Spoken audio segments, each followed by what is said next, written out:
This is happening now, hot off the press, as they say. Israel has gone back into Gaza to strike the Hamas terrorists. They refuse to give up, to give back the hostages, 59 of them, including 24 that are presumed to be alive. Let's hear from the latest in the news. And on the flip side, we'll have a conversation. Now, Israeli forces are striking Hamas terror targets in Gaza. The nearly 2-month ceasefire over as the terrorists refuse to release innocent Israeli hostages, and Israel and America say we're done waiting. Former IDF spokesperson, Lieutenant Colonel Jonathan Conricus, joins us live from Tel Aviv. Colonel, great to see you. What kind of force are you facing now in Hamas after the ceasefire? Did they rearm? Yes, good morning to you, and thank you for having me.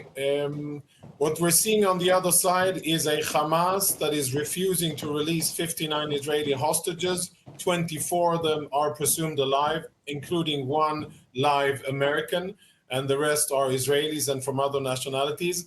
Hamas has made, unfortunately, good use of the ceasefire, and they have recruited hundreds, if not many thousands, of additional fighters amongst the Palestinian population, and they have made all efforts to scavenge explosives from the battlefield, unexploded ordnance, in order to prepare those against the IDF.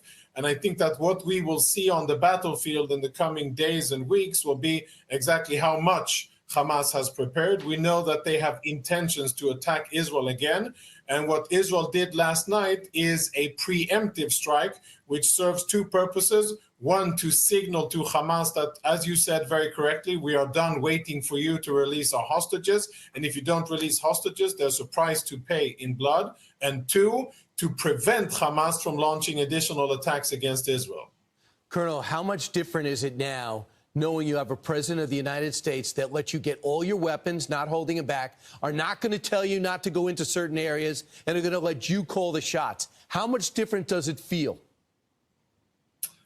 Well, we'll know in a few days. I think from the beginning, this looks and feels different. And I think that the preparations in Israel are for a very different type of military campaign. Some of that is based on the political understanding that what will Israel be allowed to do by its allies and friends around the world, and most importantly by the US. And I think that the Israeli plans, and Israel has signaled that, is that Israel is going to take the battle to Hamas and make them feel pain like we haven't done before, including using all tools available for the state of Israel against Hamas and everything that supports Hamas. And of course, that wasn't available for Israel in the past, and that prevented Israel from conducting decisive warfare, and that unfortunately extended the fighting. It extended the suffering unduly. True. Colonel, how I imagine you guys use this time too. You got satellites, you have surveillance, you're seeing how people moved in times of peace.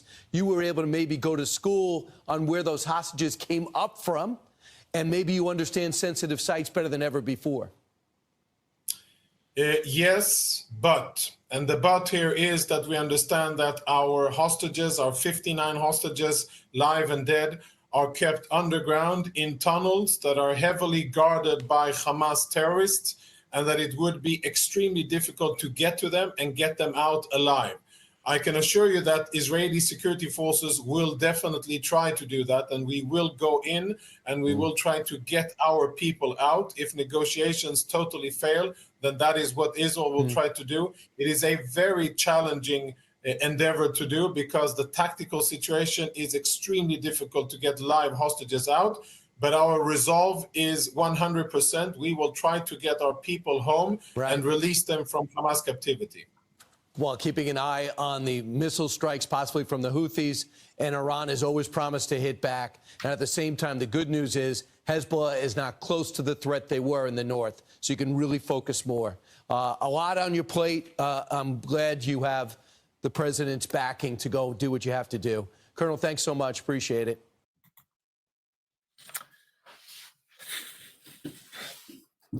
War is always an ugly thing.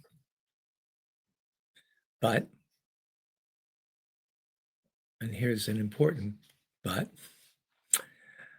when you extend war, it becomes uglier. In other words, to prevent less loss of life is to come strong and hard from the get-go. Now, the get-go was, over a year ago, but now is a new get-go since the ceasefire is now over. So it needs to be strong, forceful, in a manner that it doesn't take a long time as it did in the past. In a manner that just catches them off guard, that catches the terrorists and destroys them. And that way, less innocent life will be destroyed as a result.